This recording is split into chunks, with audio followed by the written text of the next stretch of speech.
Alors bonjour, bienvenue sur Partage la parole. Mon nom est Benoît, je suis avec Francis et Élisée. Aujourd'hui, nous allons regarder la prophétie des 70 semaines de Daniel 9. La dernière fois, nous avons regardé qu'est-ce que l'Israël noir, qui est une variante de l'Israël charnel. Et donc, on va s'intéresser maintenant à la prophétie des 70 semaines. Très simplement, petite intro, la prophétie des 70 semaines est un élément clé quand on veut commencer à analyser l'eschatologie. L'eschatologie, c'est l'étude de la fin des temps, des événements de la fin du monde. Bon. Mais comme on va le voir, quand même sommairement, il y a plusieurs interprétations, même de la prophétie des 70 semaines. Mais je ne vais pas regarder toutes les interprétations en détail. Je vais faire qu'un survol sommaire, et ensuite on va plonger dans le texte en tant que tel, avec les versets bibliques, pour pouvoir voir de quoi il s'agit exactement. Vous allez voir qu'à la fin, en tout cas je l'espère, ça va être assez clair qu'on puisse en tirer une conclusion.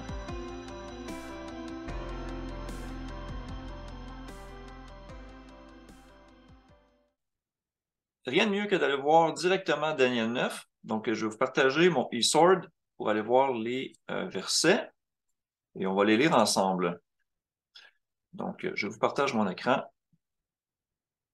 Donc, pour situer le contexte, Daniel 8, il a une vision et ça le perturbe grandement. Et au début du chapitre de Daniel 9, il commence à recourir à la prière, aux supplications, à jeûner, s'humiliant. Hein, on a vu ça déjà sur l'humilité biblique.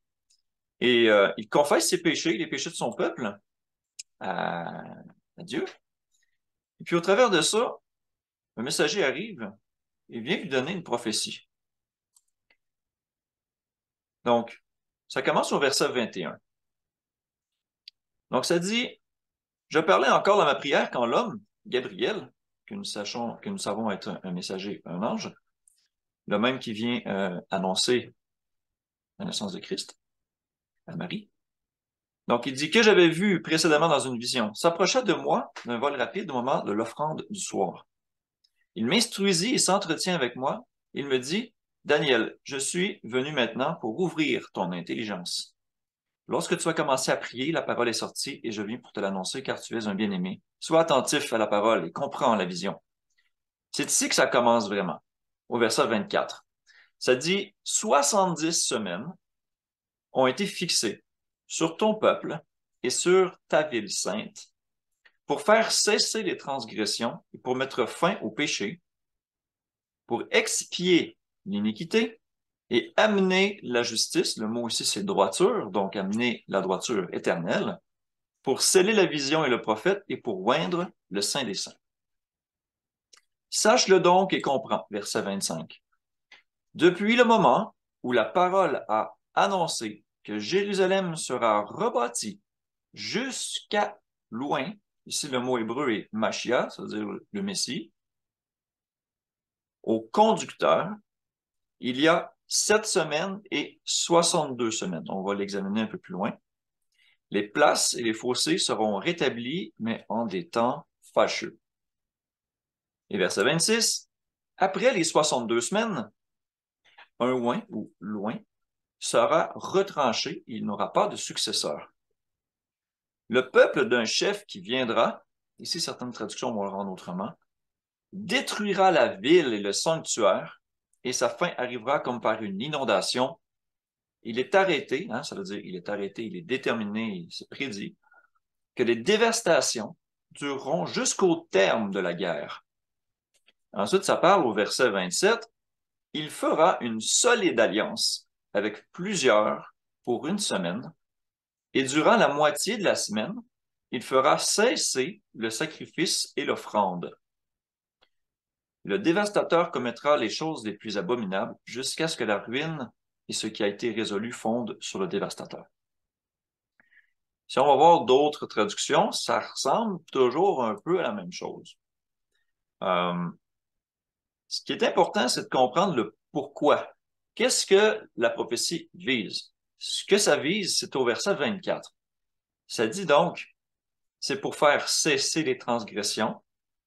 Là, je cite la Louis II, mais c'est pour faire cesser les transgressions, mettre fin au péché, deuxième chose, expier l'iniquité, très important, amener la justice ou la droiture éternelle, sceller la vision, le prophète, et pour oindre le Saint des Saints.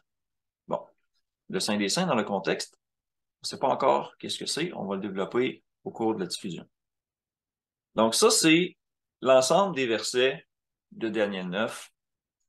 Maintenant, on a des choses à expliquer avant de passer à une interprétation un peu plus pointue, un peu plus claire, je pourrais dire, de ces versets-là.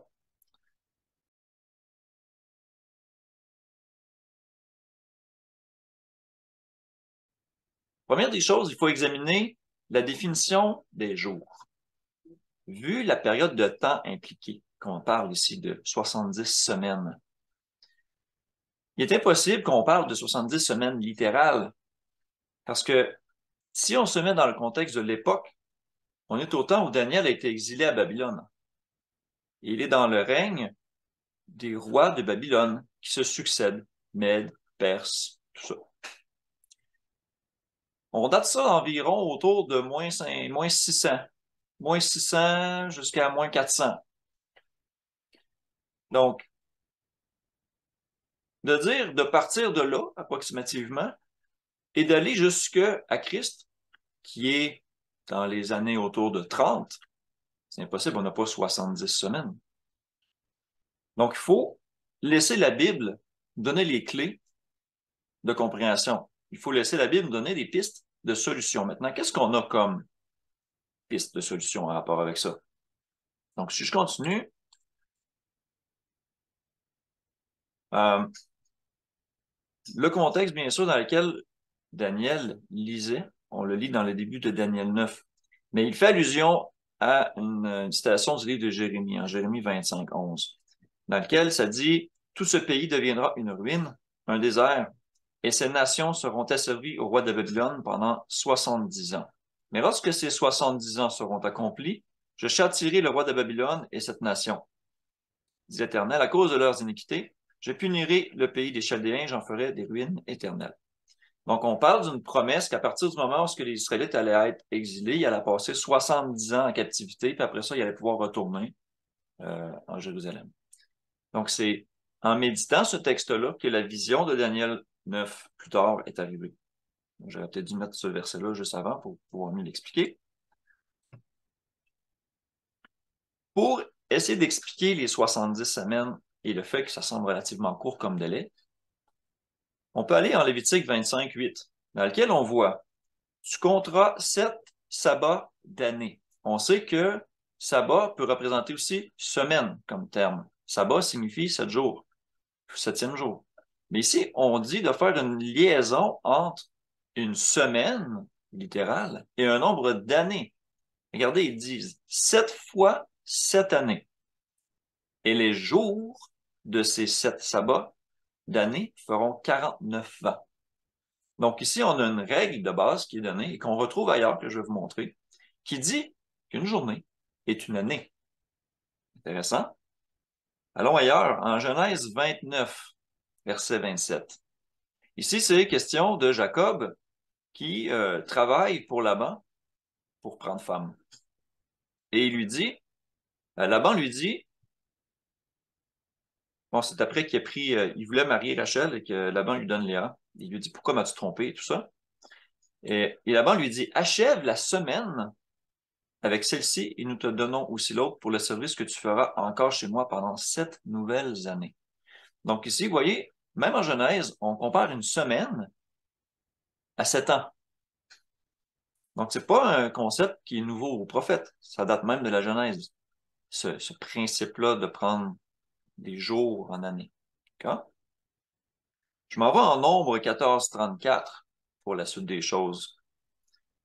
Dieu dit à ceux qui sont au désert, de même que vous avez mis 40 jours à explorer le pays, vous porterez la peine de vos iniquités 40 années. Une année pour chaque jour. Vous saurez ce que c'est d'être privé de ma présence. Donc, ici encore là, on voit la relation d'une journée avec une année. C'est un petit peu ça qui est le but de la chose. Je m'en vais en Ézéchiel 4:6. On a quelque chose de similaire à ça. Donc, il se fait annoncer de faire quelque chose. Il lui dit, tu vas te coucher sur ton côté droit, sur ton côté gauche, et tout ça, un certain nombre de jours. Et Dieu lui explique que chaque jour, c'est une année. C'est supposé représenter symboliquement un an. Donc ici, ça dit carrément, quand tu auras achevé ces jours, couche-toi sur le côté droit et tu porteras l'iniquité de la maison de Juda pendant 40 jours. Je t'impose un jour pour chaque année. Donc ici, c'est un peu comme à l'inverse. On dit, ils ont fait 40 années, donc c'est 40 jours. Donc c'est une relation qu'on voit à plusieurs endroits dans la Bible en relation avec les jours et tout ça. On voit que la prophétie concerne donc 70 semaines, donc ça veut dire 70 fois 7 jours, ce qui nous amène à 490 années. Ce qui fait beaucoup plus de sens dans la séquence des choses. On va les voir en détail. Et cette prophétie-là, elle est structurée de façon à dire, il y a 7 semaines, hein, ça dit depuis le moment où la parole a été annoncée de reconstruire Jérusalem, il y a 7 semaines et 62 semaines. Donc, il faut comprendre, quand on va analyser tout ça, vous allez voir que les 7 semaines, c'est le temps restant pour que Jérusalem soit reconstruit complètement. Et Jérusalem était achevé en moins 408. Puis, on a un 62 semaines qu'on détaille après au verset, on dit par cœur, je ne sais plus, et au verset 26. Okay, donc, après les 62 semaines, quand ça dit ça au verset 26, c'est qu'on a parti du compte d'après les 7 semaines. Donc, au total, ça fait 69 semaines. Et à partir de là, la 70e semaine, elle est particulière, ou elle est interprétée différemment dans les différentes interprétations de cette prophétie-là. Donc, on va quand même essayer de les regarder. Je les connais pas toutes, j'ai pas toutes fouillé toutes les différentes théories de l'eschatologie en rapport avec cette prophétie-là. Et quand on commence à aller là-dedans, honnêtement, énormément de choses qui s'entrelacent et qui se complètent et ça devient extrêmement complexe. Mais je voulais pas commencer à nager patauger là-dedans, je voulais rester simple. Donc, ce qui est particulièrement important en rapport avec cette semaine, cette 70e semaine-là, ou ce compte-là en général, c'est quoi la date de départ?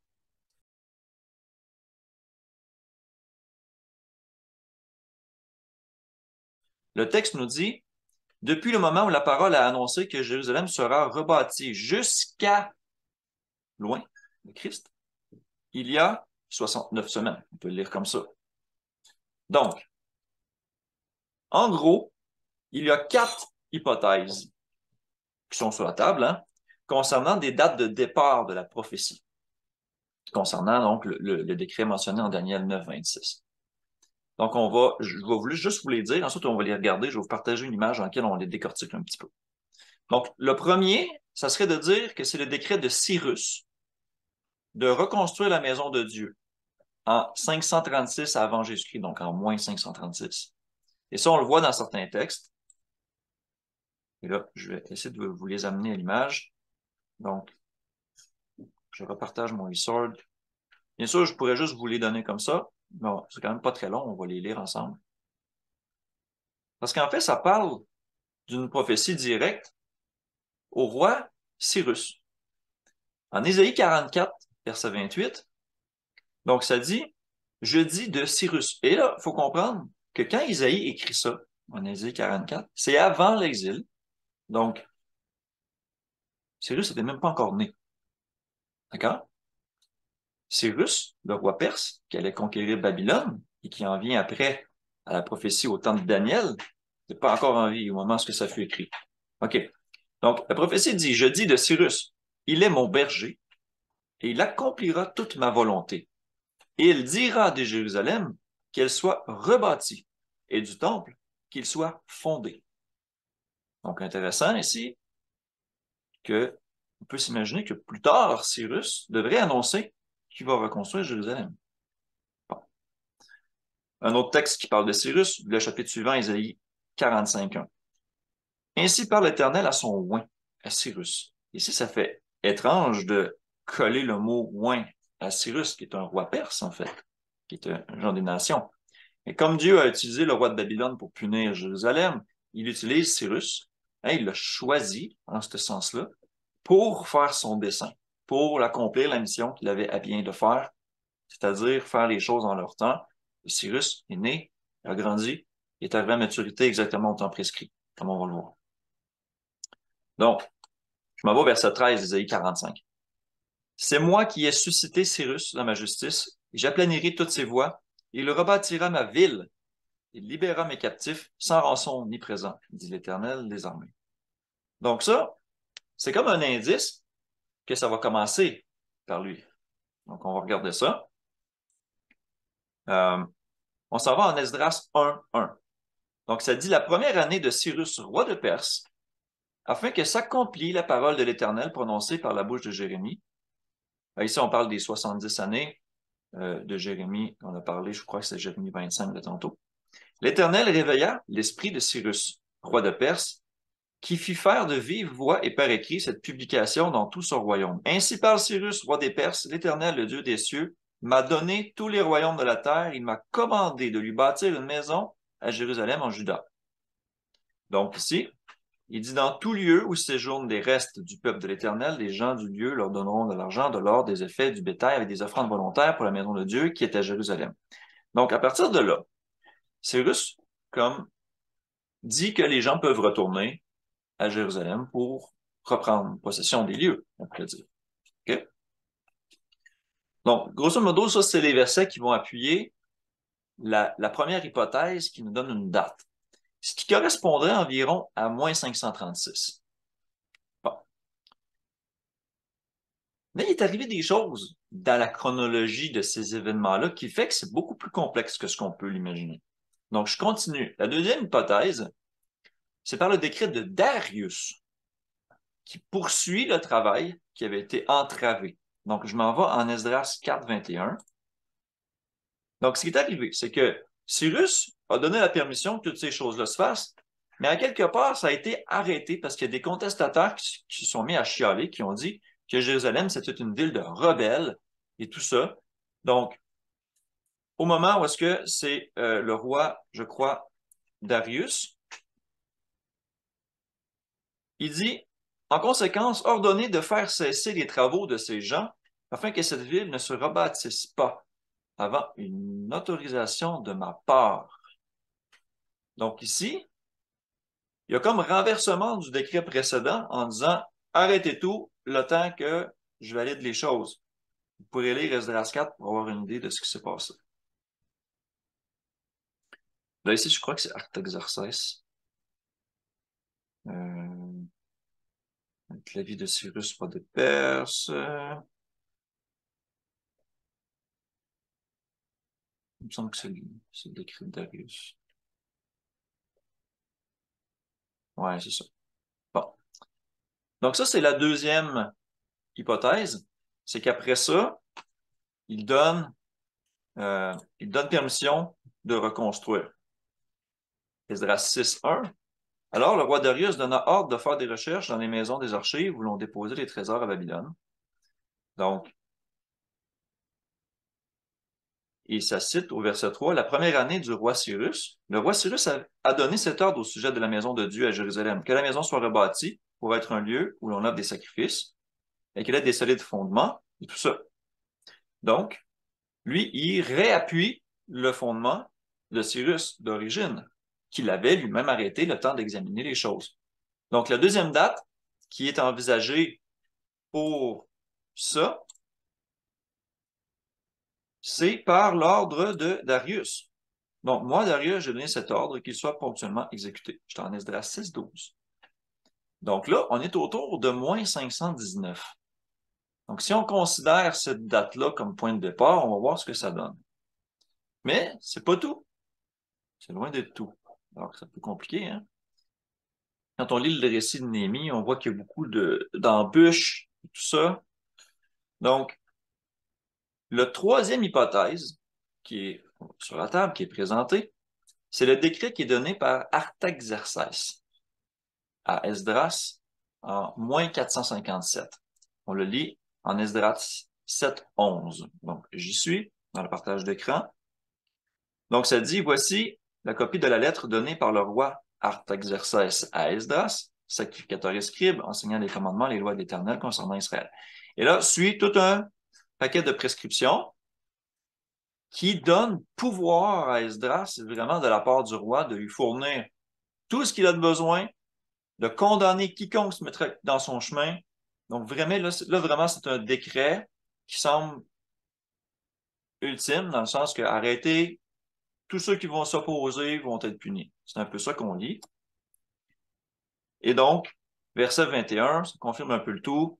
Moi, le roi Artaxerxès, je donne l'ordre à tous les trésoriers de l'autre côté du fleuve de livrer exactement à Esdras, sacrificateur et scribe, versé dans la loi de Dieu des cieux, tout ce qu'il vous demandera. Donc là, c'était comme parti, là. Et là, il remet aussi les trésors, les ustensiles de Jérusalem, il les redonne pour que le culte soit effectif et tout ça. Donc, c'est assez significatif. Ensuite, la quatrième théorie, ça serait la permission d'Artaxerxès donnée à Néhémie en moins 444. Donc là, à ce moment-là, il faut aller en Néhémie 2. Vous pourrez lire Néhémie 2. C'est là que Néhémie fait le service auprès du roi, et puis que il dit pourquoi ton air est si bas et tout ça, puis que le roi lui donne la permission d'aller à Jérusalem.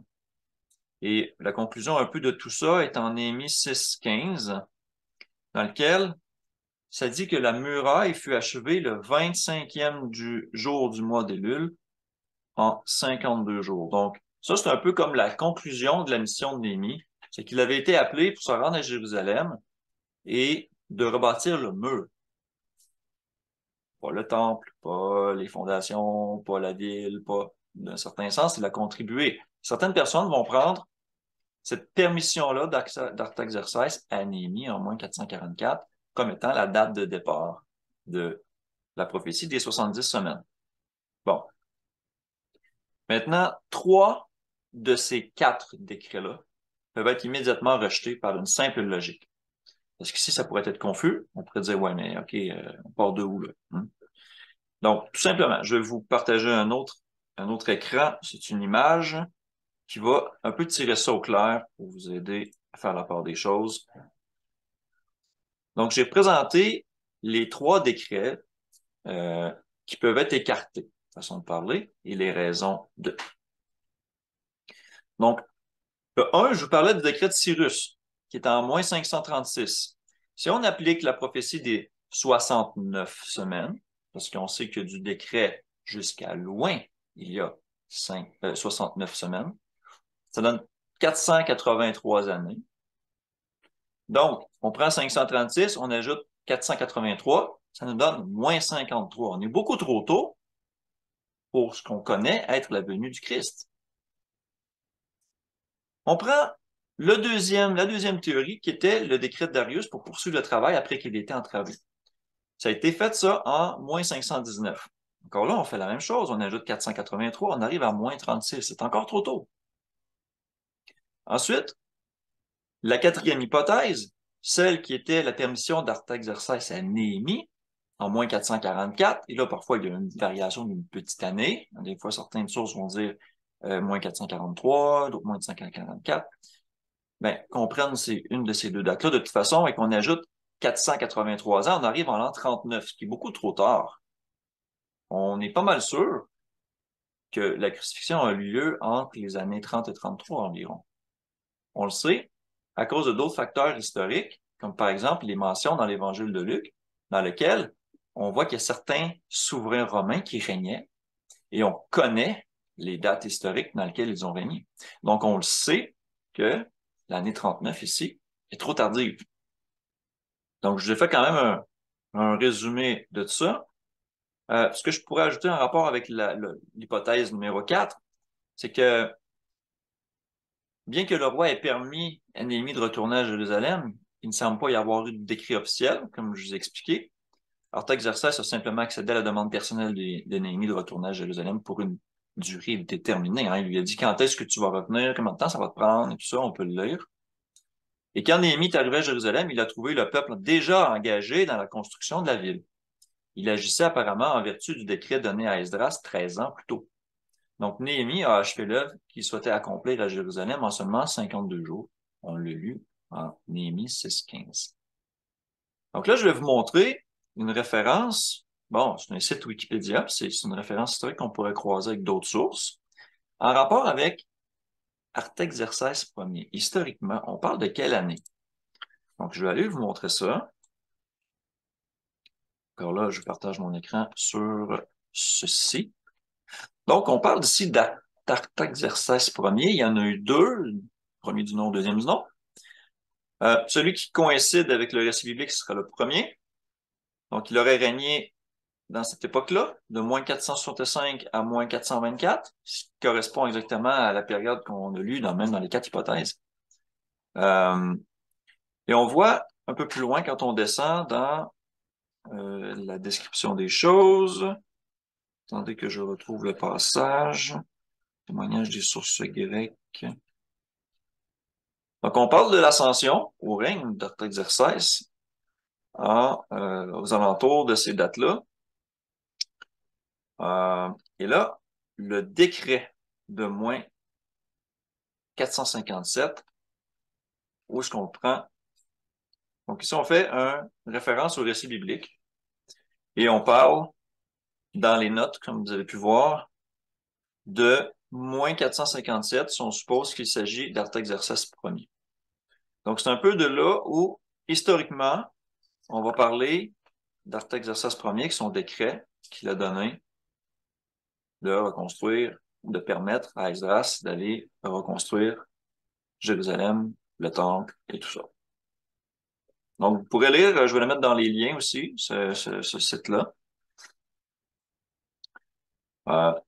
C'est juste quand même intéressant d'avoir ce genre d'informations-là.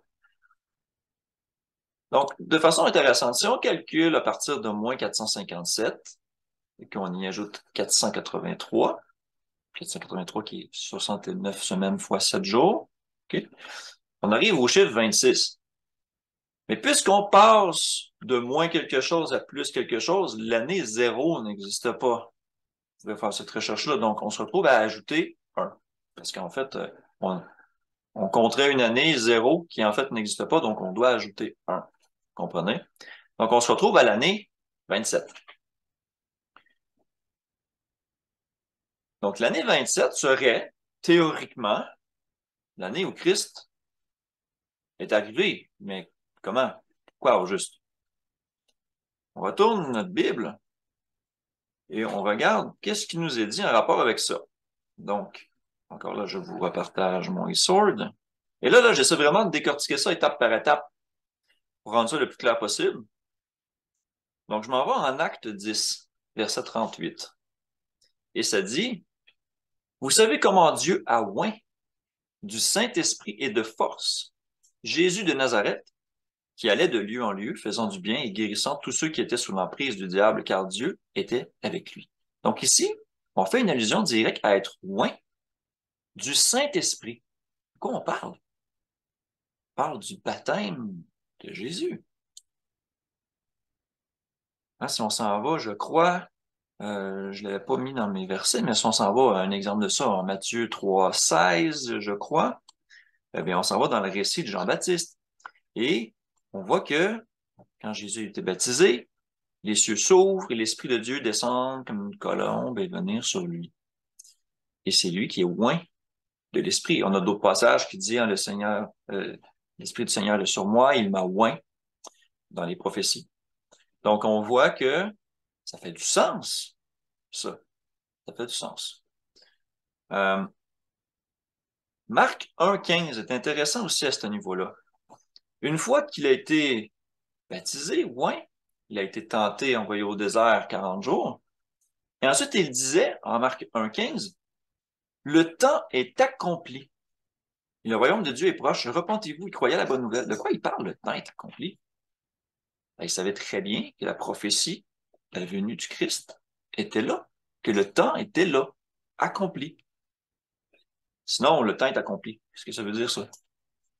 Bon. OK, donc, je trouve que c'est une belle explication. Je trouve que ça se tient bien. Et quand on parle d'une date approximative de l'année 27, je vous amène à Luc 3,1, donc dans l'évangile de Luc, ça dit la 15e année du règne de Tibère César. lorsque Ponce Pilate était gouverneur de la Judée. Alors, c'est là qu'on parle du baptême, en Luc 3. Si on continue le narratif de Luc 3, on arrive à Jésus qui se fait baptiser. Hein, en Luc 3, 22, par exemple, on voit le Saint-Esprit descendre sur lui sous forme corporelle et tout ça.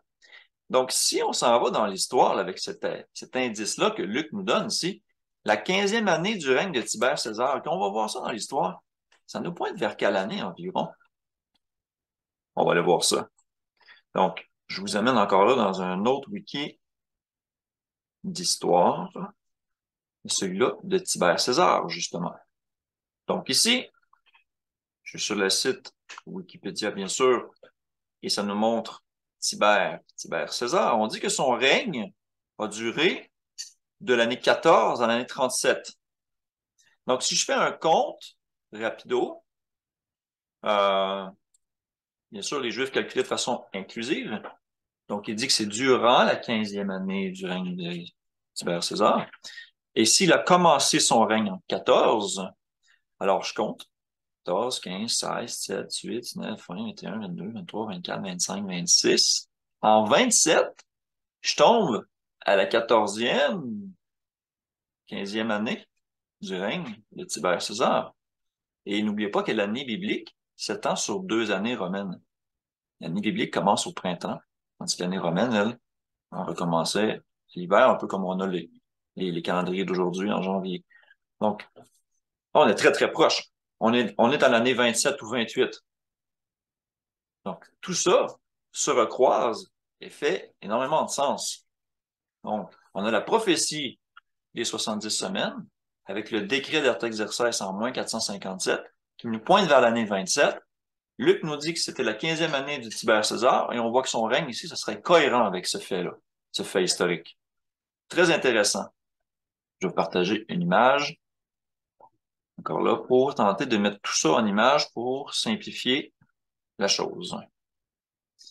Donc, c'est une image que j'ai prise d'un site, hein, je trouve qu'il avait bien monté, et j'ai comme enlevé les choses qui étaient peut-être un peu moins pertinentes et puis qui mettent peut-être plus de confusion dans la chose, et je vous la montre. Donc, on voit ici moins 457 avant Jésus-Christ, 69 semaines prophétiques qui font 483 années littérales, qui nous amène à la 70e semaine, alors 27, dans laquelle on confirme que Jésus a été baptisé, a été oint. Donc, à partir du décret de reconstruire Jérusalem jusqu'à Christ oint, on a 69 semaines. C'est étrangement fidèle à la prophétie. Bon. C'est ensuite qu'on arrive dans la théorie de la 70e semaine.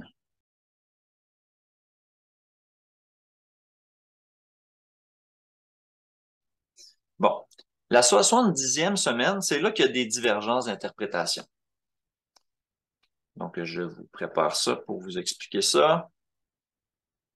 Daniel 9, 26 disait, « Après les 62 semaines, oint le Christ, le Messie, sera retranché, il n'aura pas de successeur. Le peuple d'un chef qui viendra détruire la ville et le sanctuaire, et sa fin arrivera comme par une inondation. Il est arrêté que les dévastations dureront jusqu'au terme de la guerre. » Bon. Et ensuite, ça dit, au verset 27, « Il fera une solide alliance, où il confirmera l'alliance, dans la version Martin, avec plusieurs, et la Derby française dit avec la multitude, une multitude de gens. Donc, il confirmera l'alliance avec une multitude pour une semaine. Une semaine veut dire, dans notre contexte ici, 7 ans. Bon. Et durant la moitié de la semaine, il fera cesser le sacrifice et l'offrande.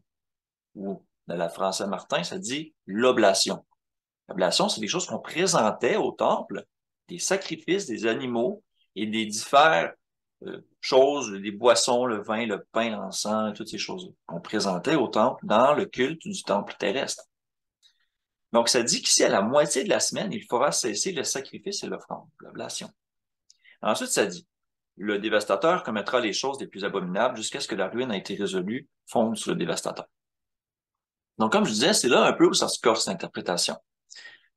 Une des théories, on va dire, qui offre une fin différente un peu à ça, c'est que depuis la création de l'Église, La prophétie des 70 semaines est en mode pause.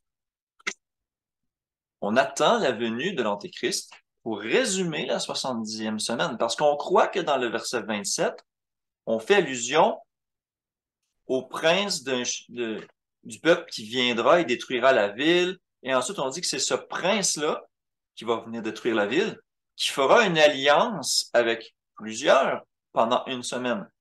Donc, pour que ça soit possible dans la façon où eux l'interprètent, il faut mettre une pause entre la 69e et la 70e semaine.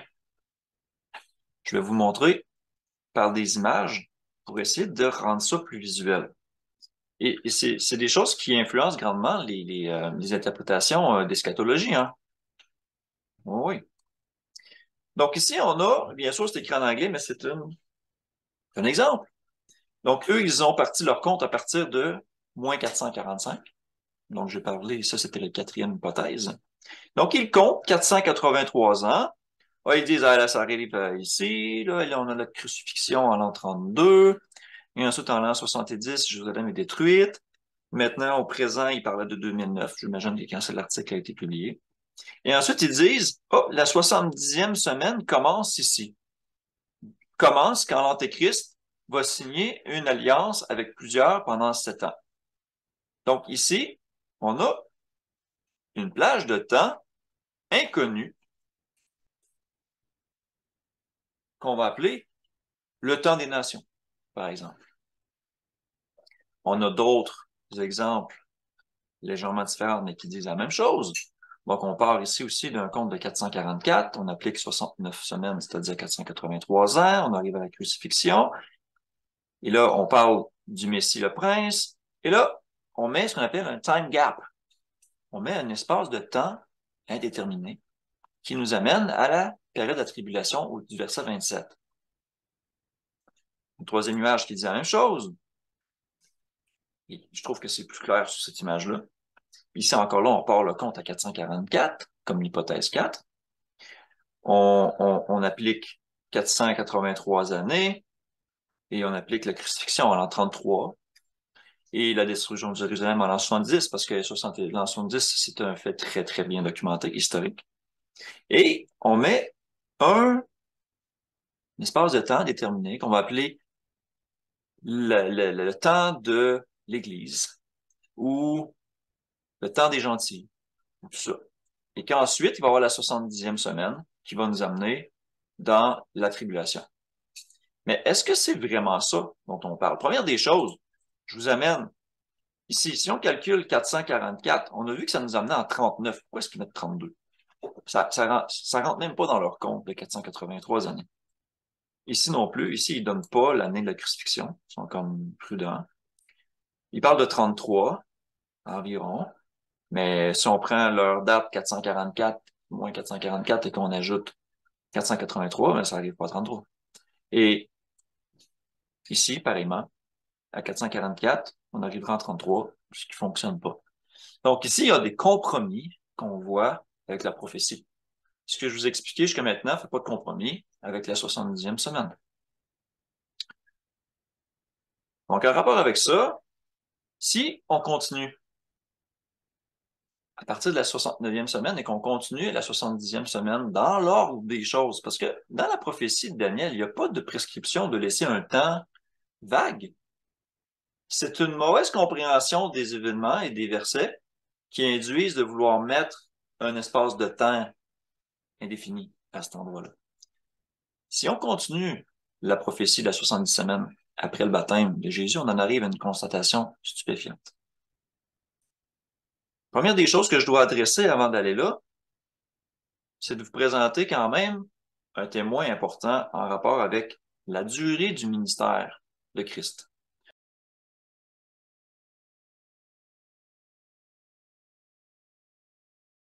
Parce que dans la prophétie des 70 semaines, on parle d'une semaine et ça dit à la moitié de la semaine. Donc, on pourrait qualifier de 3 jours et demi, donc 3 années et demie.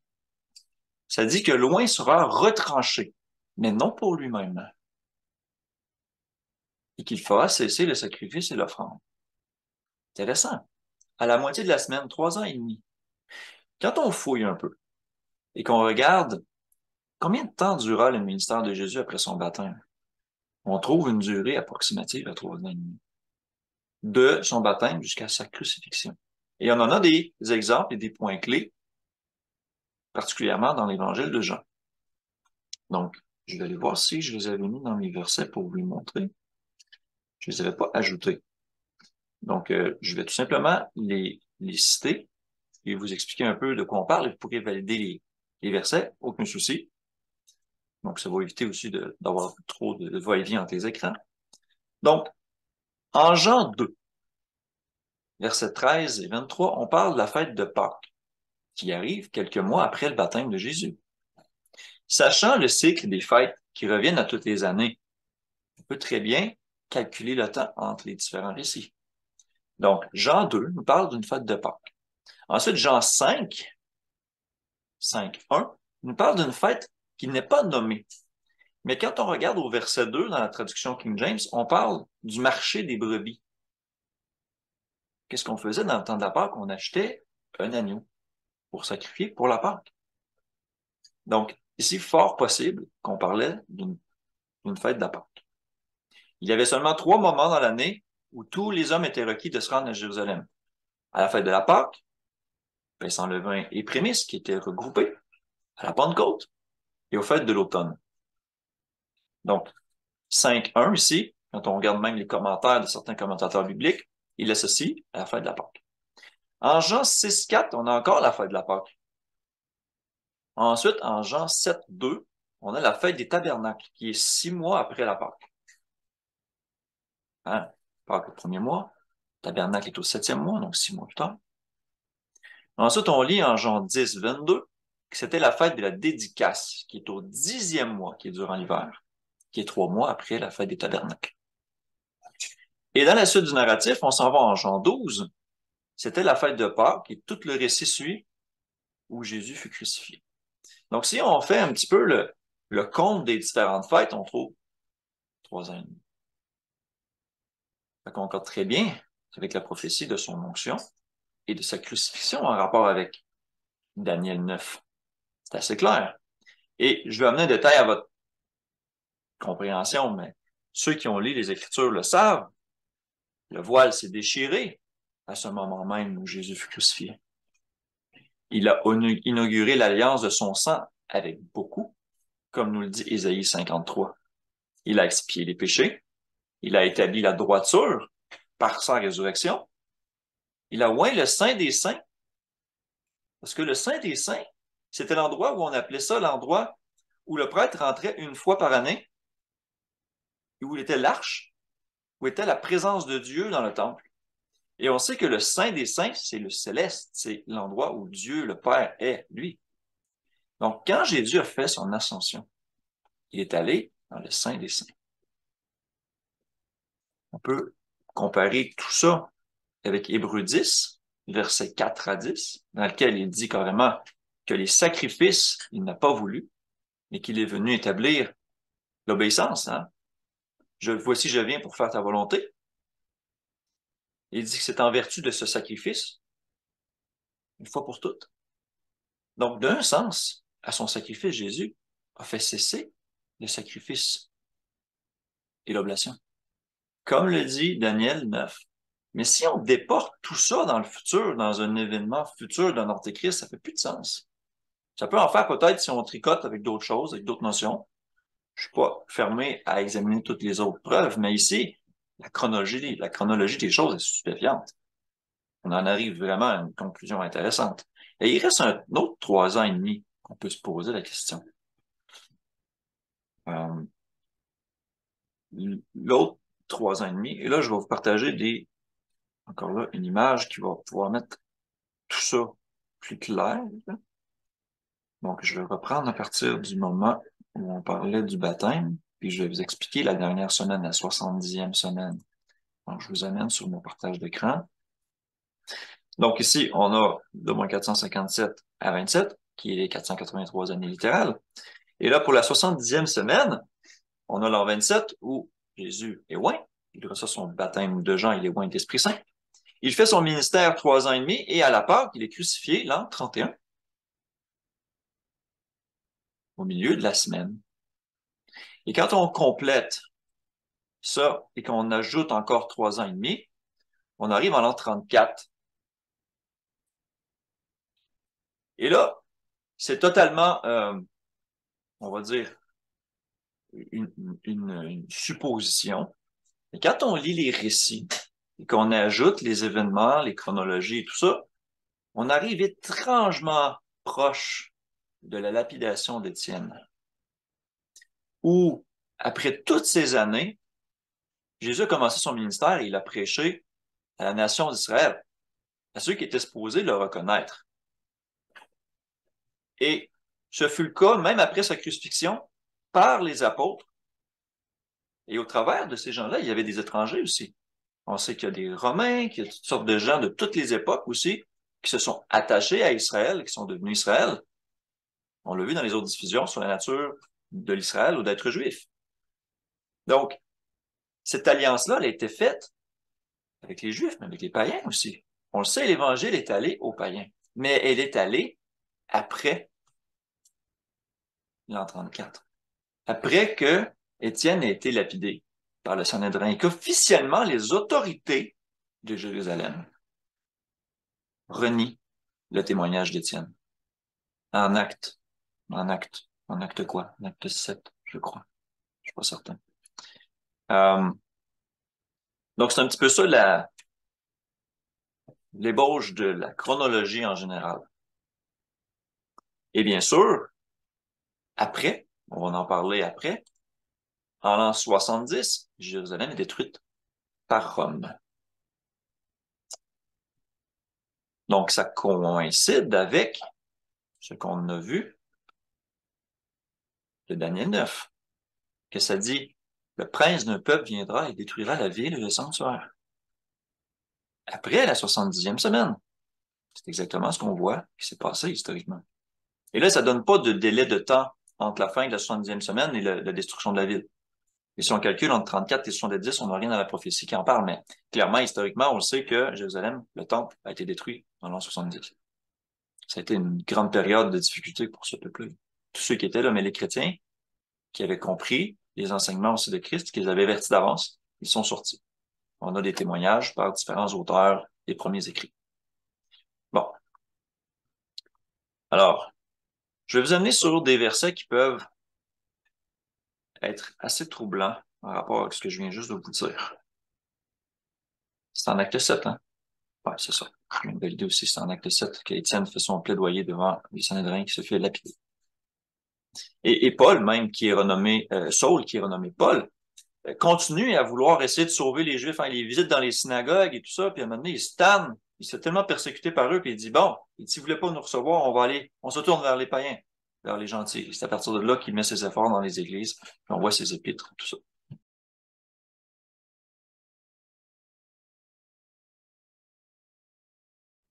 La destruction de Jérusalem, comme prophétisé en Daniel 9, c'est assez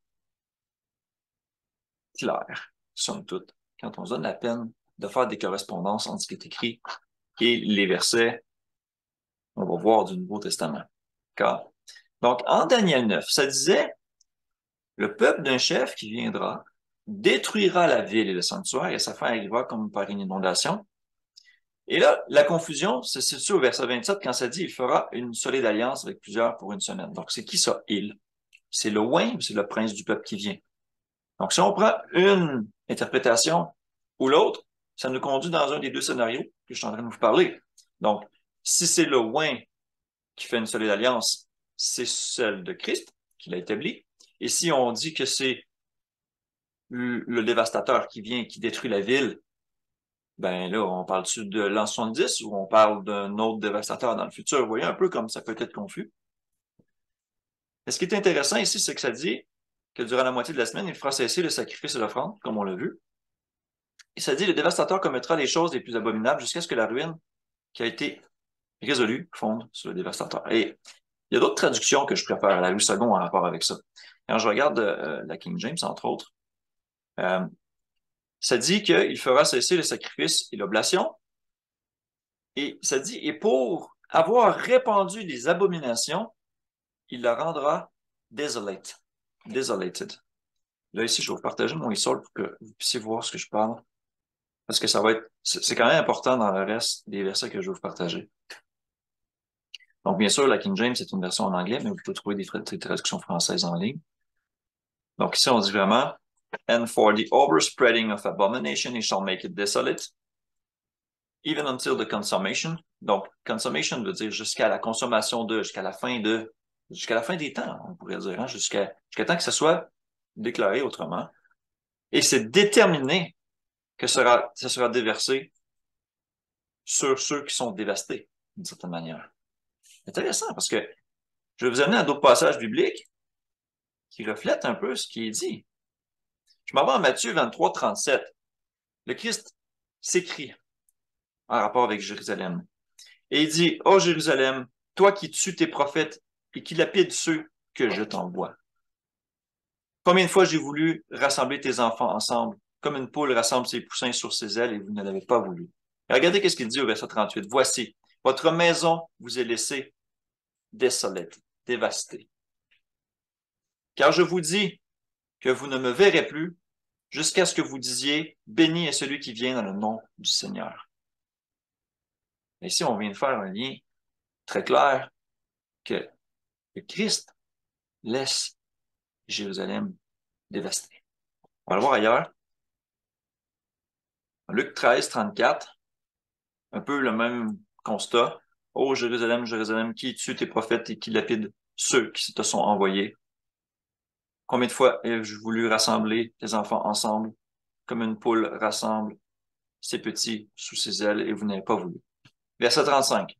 « Voici votre maison vous est laissée unto you desolate. » C'est la même terminologie qu'on voit en Daniel 9. Et vraiment, je vous dis, vous ne me verrez plus jusqu'à ce que le temps vienne où vous direz, béni celui qui vient dans le nom du Seigneur. D'accord. Luc 21, 24. Donc, ici, ça parle des jours de vengeance, quand les ennemis vont encercler Jérusalem, de se sauver et tout ça. On parle de la destruction de Jérusalem en l'an 70. Donc, c'est une prophétie, des avertissements que Christ donnait aux chrétiens du temps. Et il dit, ils tomberont sous le tranchant de l'épée en Luc 21, 24. Ils seront emmenés captifs parmi toutes les nations et Jérusalem sera foulée aux pieds par les nations. Combien de temps? Jusqu'à ce que le temps des nations soit accompli. Donc, jusqu'à temps que ça soit fini. Jusqu'à temps que le temps des nations soit terminé. Ce qui correspond à ce qu'on a lu en Daniel 9. Ça sera jusqu'à la consommation des choses, jusqu'à la toute fin. Et ça fait harmonie avec des passages comme Romains 11, dans lequel Paul nous dit, « Je ne veux pas, frère, que vous ignoriez ce mystère, afin que vous ne vous regardiez point comme sages. C'est qu'une partie d'Israël est tombée dans l'endurcissement jusqu'à ce que la totalité des païens soit entrée. Ainsi, tout Israël sera sauvé. Selon ce qu'il est écrit, le libérateur viendra de Sion, il détournera de Jacob les impiétants. » Donc, le temps des gentils, c'est le temps où les gens qui sont pas nécessairement israélites de chair, de sang, sont appelés, ils se joignent à l'Israël de Dieu et qu'ils prêchent cette bonne nouvelle-là, même aux Juifs de Jérusalem, jusqu'à temps que tous les païens soient entrés en quoi? En Israël. C'est ça que ça dit ici. Bon. On a des passages qui parlent de la fin des temps, comme en Matthieu 24, 14. Cette bonne nouvelle du royaume sera prêchée dans le monde entier pour servir de témoignage à toutes les nations. Alors viendra la fin. Et c'est là, en Matthieu 24, 15, on fait une référence à Daniel. Regardez, c'est pourquoi lorsque vous verrez l'abomination de la désolation dont a parlé le prophète Daniel, établie en lieu saint, que celui qui lit fasse attention. Alors que ceux qui seront en Judée fuient dans les montagnes. Et là, je ne veux pas embarquer là-dedans, mais il y a différentes interprétations aussi en rapport avec l'abomination de la désolation. Mais c'est un texte qui renvoie beaucoup à Daniel 12 et moins Daniel 9, même si les termes peuvent sembler similaires. D'accord? L'abomination de la désolation, on l'a aussi en Marc 13, 14. Donc, ça dit, vous serez haïs de tous à cause de mon nom, mais celui qui persévérera jusqu'à la fin sera sauvé. Et lorsque vous verrez l'abomination de la désolation établie là où il ne doit pas être, que celui qui lit fasse attention, alors que ceux qui seront en Judée fuient dans les montagnes. Un peu la même chose que ce qu'on a vu en Matthieu. Donc ça fait particulièrement référence à Daniel 12, 11, comme je l'ai dit. Mais certains font un lien avec Daniel 9, 27, croyant qu'il s'agit de l'Antéchrist à ce moment-là. Mais non, c'est le Christ qui le déclare, en fait, qu'à cause des abominations de Jérusalem, il prononce que Jérusalem sera dévastée, et ce, jusqu'à la fin des temps. C'est ça qui est dit dans Daniel 9 et qui coïncide avec les autres versets qu'on a lus, hein, de Luc 21, 24, de Luc 13, 35, ces passages-là.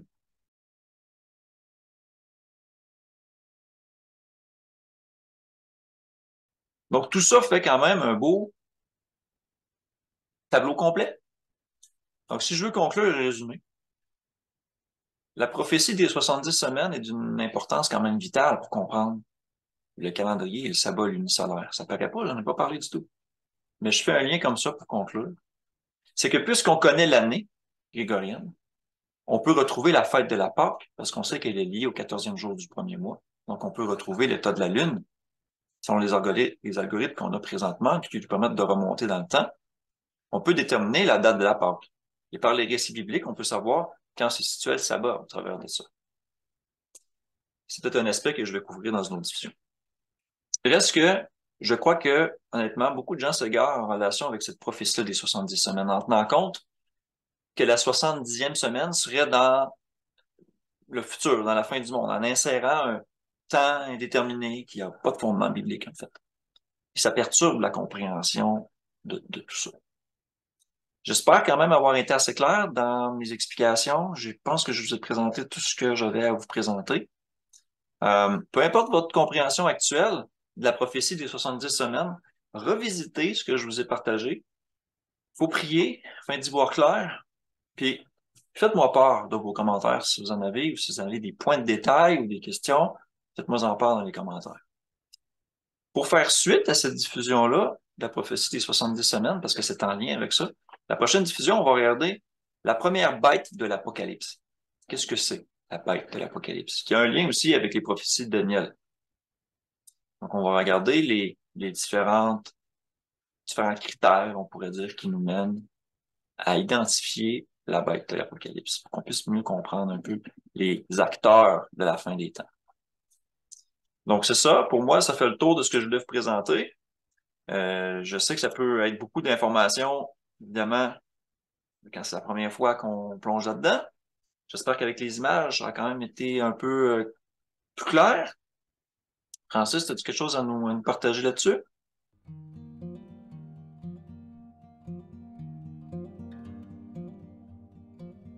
Ouais, c'est assez clair, oui, c'est ça. Mais comme tu dis, pour moi, c'est la première fois que je plonge vraiment là-dedans.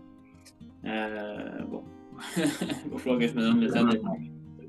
Mais tu sais, comme tu m'as déjà dit aussi, faut connaître les autres principes, les choses importantes par rapport aux autres études qu'on a faites au préalable avant de creuser l'eschatologie. Parce que les premiers fondements vont établir la façon dont on interprète l'eschatologie, pas l'inverse. L'eschatologie établit pas les doctrines de base. Donc, c'est ça, je me suis plus concentré à comprendre ces choses-là. Puis là, ben, je pense que c'est peut-être d'y voir un peu plus clair dans l'eschatologie. Un pas à la fois. Merci. Ouais, ben, on a des notions hors de l'Église. La plupart de ceux qui vont dire qu'on ajoute un temps déterminé entre la 69 et la 70e semaine vont dire que ça, c'est l'âge de l'Église. Alors, si on a mis la base comme faux de c'est quoi l'Église, on voit que ça fait plus ou moins de sens. Cette théorie-là aussi est très liée au dispensationalisme.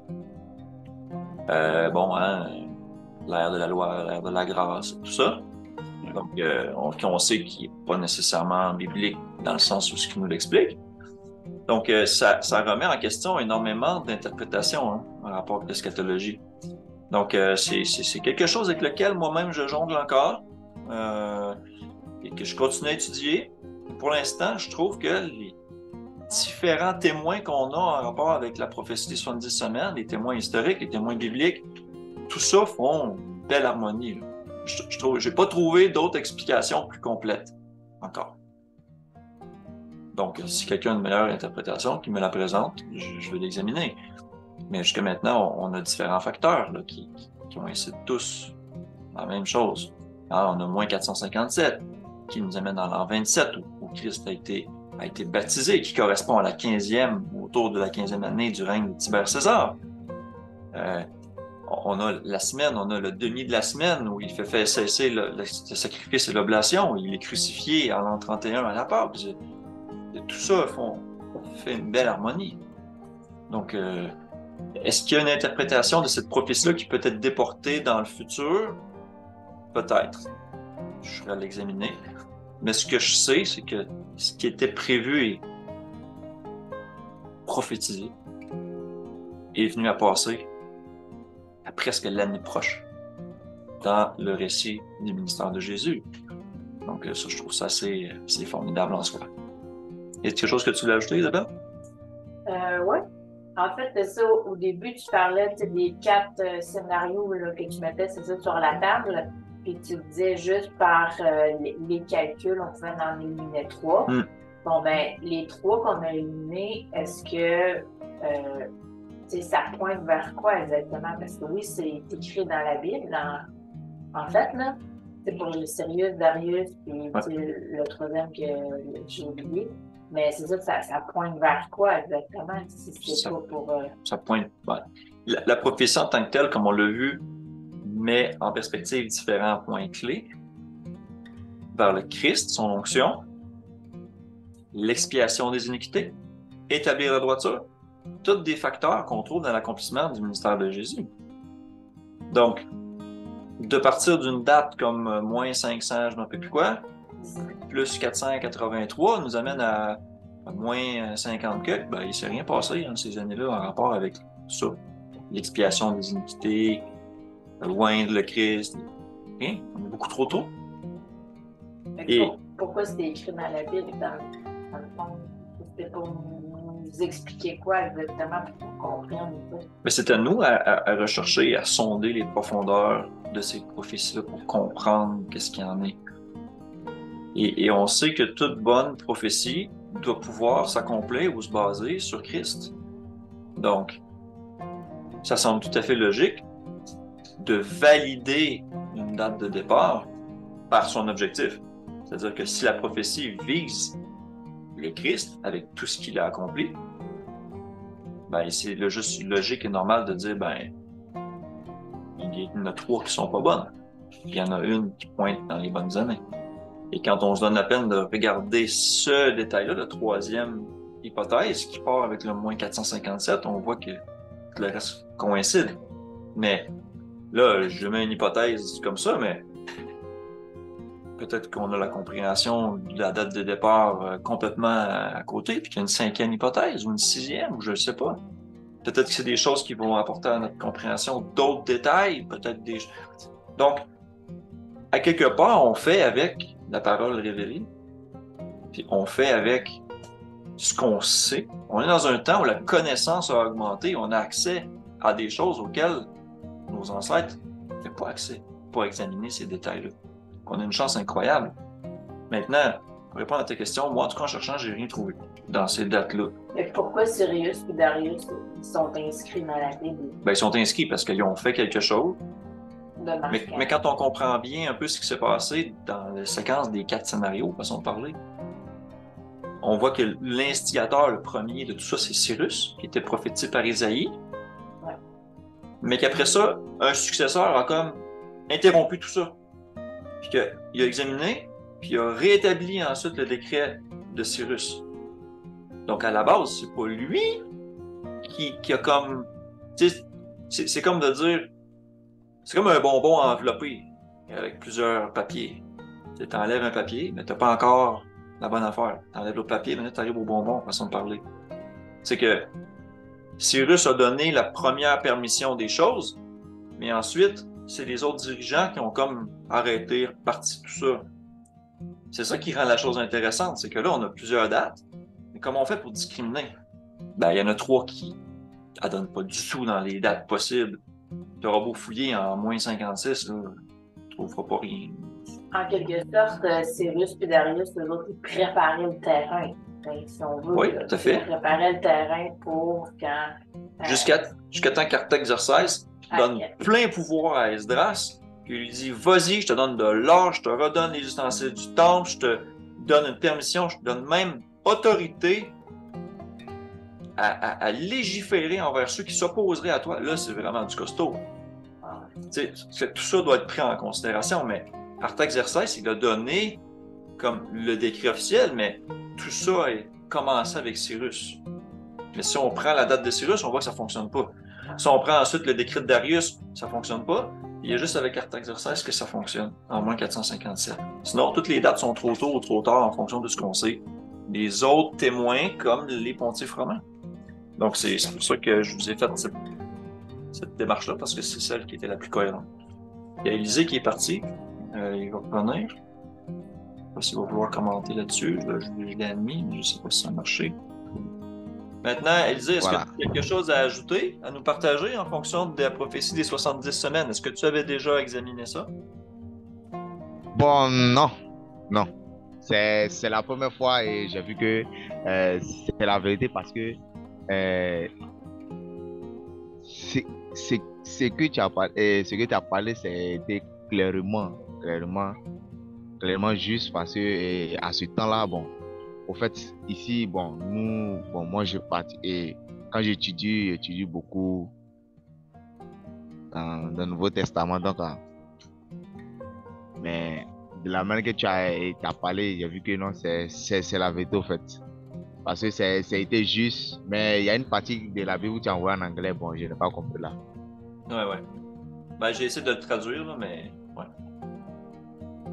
Oui, t'as suivi, mais tu sais, il y avait trop de bruit, au fait. Ici, c'est... Voilà. Donc, mais tu pourras réécouter la vidéo quand elle sera disponible, là. Voilà, bon, fait que merci. OK. Merci à tout le monde qui a écouté. J'espère que ça aura été utile. Merci de votre participation. Si vous avez des commentaires, laissez-les en dessous de la vidéo. On va pouvoir les regarder. Puis si on a besoin de faire une rediffusion pour revisiter peut-être certains concepts ou la prophétie en tant que telle, on pourra le faire. Donc, merci d'avoir été là. À la prochaine. Que le Père... merci beaucoup. Ça m'a fait du bien. Oui. Et... Ouais. Bien. Merci. Au revoir, Francis.